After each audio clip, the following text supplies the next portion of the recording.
I am carrying too many things. Well, good morning from a cold Banff National Park. I am here at Castle Mountain. And today I'm going to talk about how to get absolutely stunning landscape photos, really at any focal length.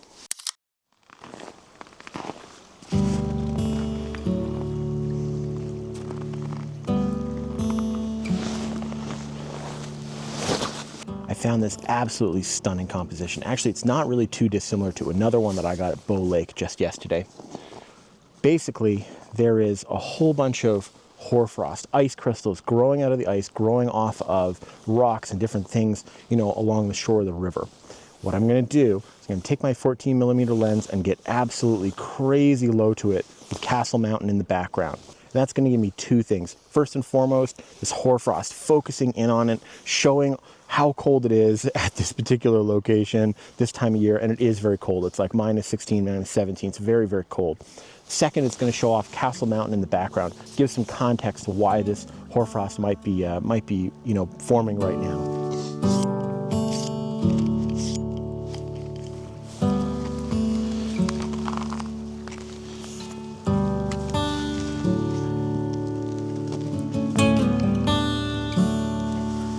All right, well, I still got a little bit of time before sunrise, and it's pretty cloudy on the horizon, so I'm not sure exactly what kind of light I'm going to get.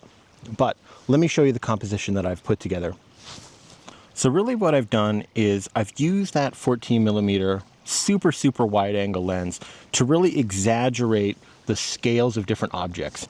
And this is what a 14mm in landscape photography is really excellent at.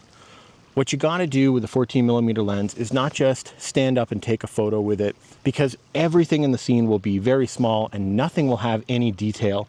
What you want to do is get incredibly close to a foreground element and then have a similar scale, usually more or less, to something gigantic in the background. Wide angle lenses and mountaintops work perfectly together when you have something beautiful on, maybe a shoreline or sort of a little bit of snow or maybe grass or something in the foreground, to really exaggerate that element, bring it out, and show context with the rest of the mountain, with the rest of the scene. To really illustrate just how small these things are, let me show you a little bit of scale. So this is Castle Mountain in the background, taking up the entirety of my frame, more or less. And look at my camera. I am so incredibly close to the ice here. And what I'm focusing on are these ice crystals and ice bubbles in this area. And I've got a little bit of midground, these couple of rocks here, and it sort of continues forward all the way to the mountain. But again, if you look at the scene that I've actually captured here, these ice crystals on this side here look almost the same size as the mountain, again with the bubbles in the middle. Similar size in the frame, completely different size in real life. And that's what a super wide angle focal length is really great for. All right, well, just waiting for these last moments of darkness before the sun rises up enough in order to get above the clouds and maybe give me some alpenglow on the top of these mountains.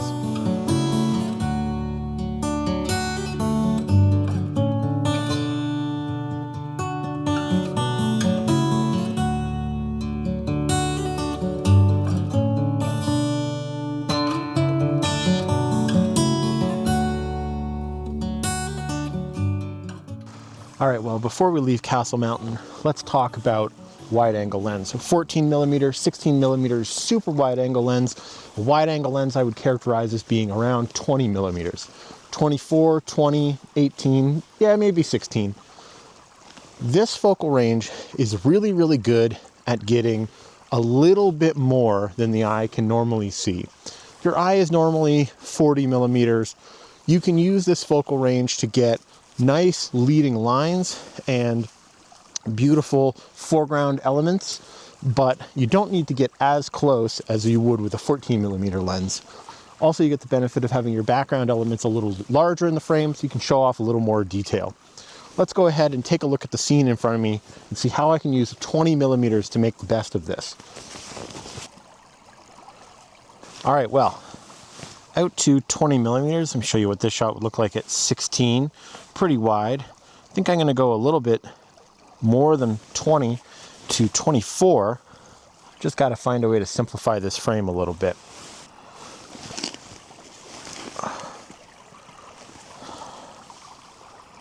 All right, with this 20mm shot, what I'm really trying to do is just focus on the movement of this stream coming into the main river here, and how this waterfall off to the left is really just giving a little bit of more interesting kind of ice and flow to the scene here. I've actually kept this tree in, but I've included more of it, maybe a couple other trees added, to just really give a sense of like where exactly you are. And so really it goes from an interesting part off to the left bottom here to another interesting part at the top right there, sort of moving away to this mountain. It's quite nice.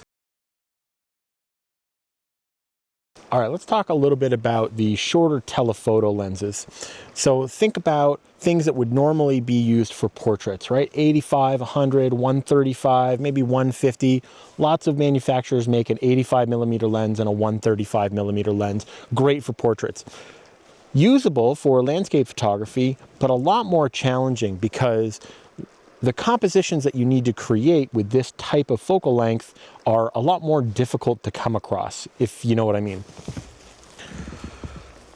So I'm going to try to go for something around 100mm. And really what you need, why I've come to this location, is because you need a little bit of a vista. You need a little bit of something that's like close, but actually kind of far away. Do you get my drift? Something that you are there, but you're not really looking to zoom in on something or, you know, get close to an object. This is a telephoto landscape shot where rather than pointing at like a mountain peak or something very far away, you've got something that's maybe a little closer to you, maybe half the distance type of thing. And in this, what you really want to take advantage of is the leading lines. You really want to find yourself making layers with lines kind of leading the eye through that image. And you know, similar compositions that you might get to a 35 or to a 50mm lens, but even further away, and you really need to take advantage of the layers that this focal range can show you. Okay, so what I've framed up here is a little bit of an S-curve in this river, really just like the layer of, you know, this first little bit of snow, and then the river, more snow, a little bit of river, as so on and so on. I'm framing this shot up because what I need to be able to do is establish a little bit of scale. So I'm actually using these trees on the left-hand side here compared to the trees on the right-hand side here. And you can see actually that now you get an idea of the river is kind of moving away a little bit because these are obviously closer, these are further away. Now you can't really see it, but what I'm waiting for here is actually a little bit of light. There is more sort of light just kind of streaking through the snow over on this direction. And what I had just a moment ago was far out in the direction that I was sort of pointing my camera, a little bit of light on the mountaintops over there, or really the side of the mountain.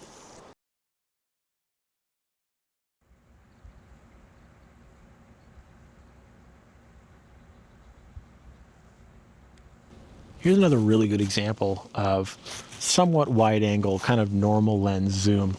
So I'm out here at just about 30mm, let's call it.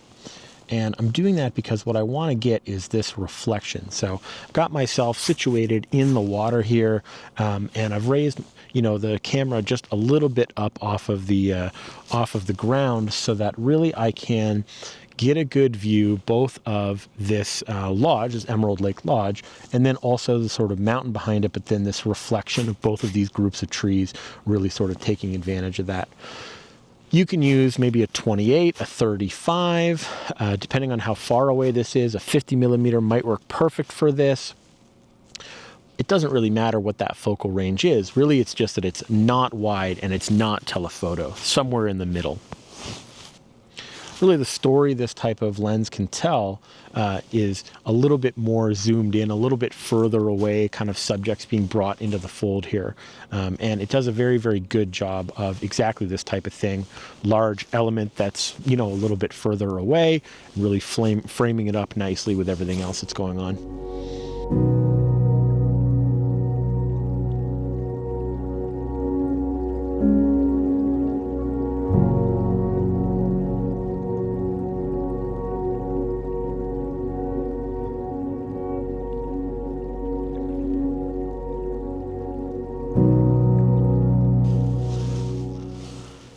All right, let's talk about the last focal length in my range, 400 millimeter. 400 millimeter is really great if you want to spy on your neighbors, or if you want to take a portrait of someone from across the world. But in terms of landscape photography, it's really, really excellent at zooming way in and getting an extremely detailed shot of something with a out of focus background, or maybe you're sort of putting it in a frame by including a particular background or something like that. It's very good at isolating subjects, and that means, isolating subjects not only sort of from the foreground and the background, but actually separating subjects from things to the left and the right, because you can really get far away and then focus in on just this one thing and show just its story and really nothing else. In this example, I'm really just showing off this one tree and its little bit of reflection across the water there.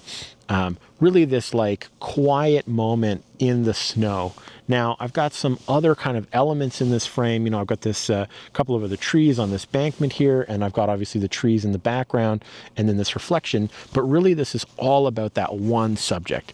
And it's not a particularly amazing subject in this case, but you can really, really find something that's absolutely stunning and then focus right in on it. That's what 400 millimeter, really 200 millimeter and above is really great at.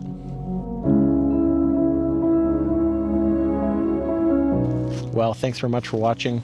Bye for now.